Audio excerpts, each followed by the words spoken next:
जी नाज़रीन, एक तरफ़ न्याणी जी मौत जो सदमो त ॿिए तरफ़ पीउ जो रत में ॿुॾल लाश। ही कहाणी आहे घोटकी वासी मंसूर शेख जी, जेको पंहिंजी न्याणी जे फोतकी जे इतलाह ते कराची खां ॻोठ अची रहियो हो त सुरहाब ॻोठ वारे इलाइक़े में फुर मज़ामत ते जेके फोरू आहिनि उन्हनि संदसि गोलियुनि जो गाछ बणायो। फुर मज़ामत दौरान मंसूर शेख मौक़े ते ई क़तल थी वियो, जॾहिं त उन सां गॾु उनजो जेको भाउ आहे राशिद शेख उहो शदीद ज़ख़्मी थी पियो।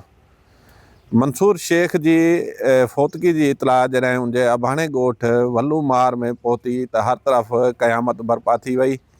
अॼु असीं मौजूदु आहियूं ॻोठ वल्लू मार में मंसूर शेख जे तॾे ते।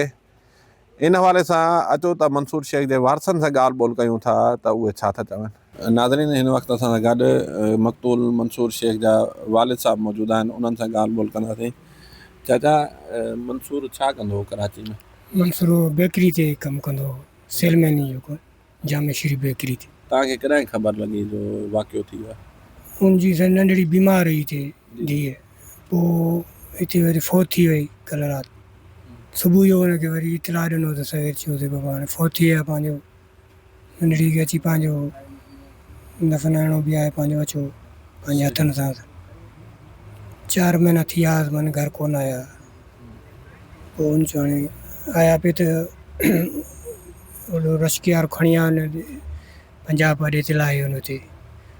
उतां वरी हिननि चयो हाणे ॾिसूं को सवारी, सुबुह जो टाइम हो न, सवारी अञा थोरी अञा आयल न हुई का गाॾी, त फुरार जेका आया इहे फुरमार वारा पिस्टल खणी हिननि सां विड़िया बि सयूं। पोइ हिनखे गोलियूं हयूं, मंसूर अहमद खे 3 गोलियूं हयूं सीने में। उहो पोइ ॿिए नंढे खे बि हयूं, राशिद अली खे, उनखे हिते लॻी वियसि हथर में। उहो ज़ख़्मी थी पियो आहे, हो फोत थी वियो। उहो थोरी देरि खां फोत थी वियो, वरी अस्पताल खणी विया, अध में रस्ते में फोत थी वियो। चाचा, वालिद लाइ नौजवान पुट जो जनाज़े खे कुल्हो ॾियणु ॾाढो दर्दनाक हूंदो आहे। छा अपील कंदा हुआ हुकूमत खां? असां सां हक़ु थियो वञे, असां सां ज़ुल्म थी वियो आहे, कुझु अपील इहा कजे हुकूमत सां, कुझु असां सां जेको आहे न पंहिंजो हक़ु कयो वञे। असां ग़रीबनि सां मिसकिन सां कुझु तावन कयो वञे।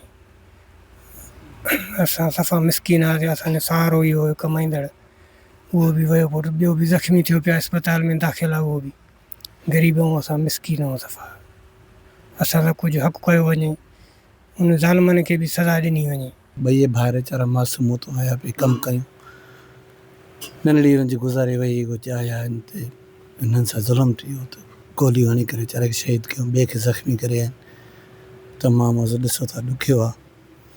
छा अपील कंदा हुआ हुकूमत खे? असांखे सभु वस वारनि खे इहा अपील कयूं था पिया त उहे जल्द अज जल्द पकड़िया वञनि, उन्हनि खे सज़ा मिले, ताकी हिननि खे कुझु जेको आहे सो इहा थिए।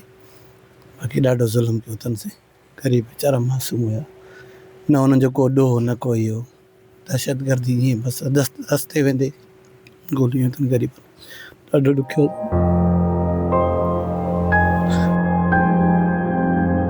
जॾहिं ख़बर लॻी छा कैफ़ियत हुई ॻोठ जी या घर जी? बस सफ़ा ईअं सुनसान मुल्क। असांजे आजी सिंध खे इहे अपील आहे सिंधियुनि जी मालिकी करे कराची में।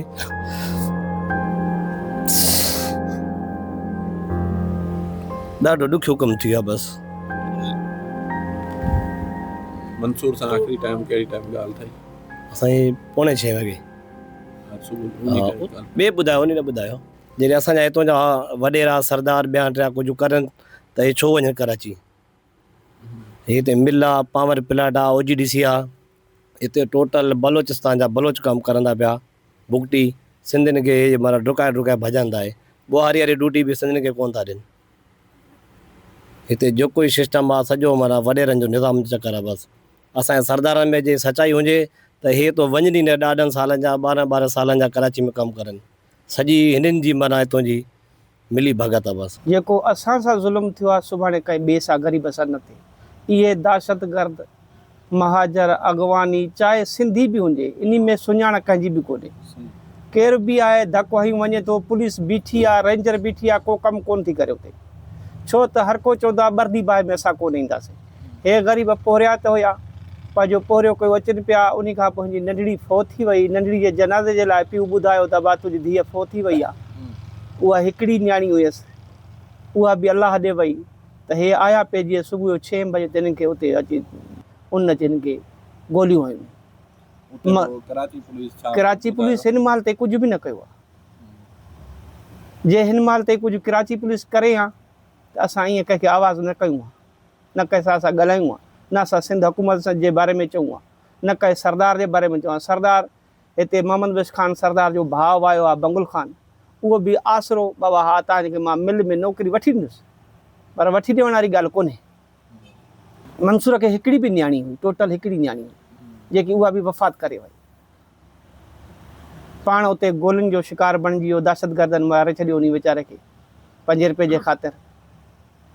5 रुपया जेको माण्हू 4 महीना 5 महीना 6 महीना महिनत मज़ूरी करे थो, उहो दहशतगर्दनि खे ॾे त घर काॾूं अचे। नाज़रीन, अवां मंसूर शेख जे वारसनि जूं ॻाल्हि ॿोल ॿुधियूं। उन्हनि जो चवणु हो त मंसूर पंहिंजी न्याणी जी फोतकी जी इतलाह ते कराची खां ॻोठ अची रहियो हो त रस्ते में जेके फोरू आहिनि उन्हनि खेसि क़तल करे छॾियो।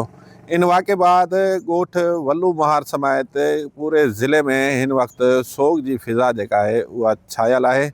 वारसनि हिकु ई मुतालबो कयो आहे हुकूमत सिंध खां त मंसूर शेख जा जेके क़ातिल आहिनि उन्हनि खे फौरी तौर ते गिरफ़्तार कयो वञे ऐं इन्हनि वारसनि सां इंसाफ़ कयो वञे। जाफ़र शेख, सिंध वॉइस, घोटकी।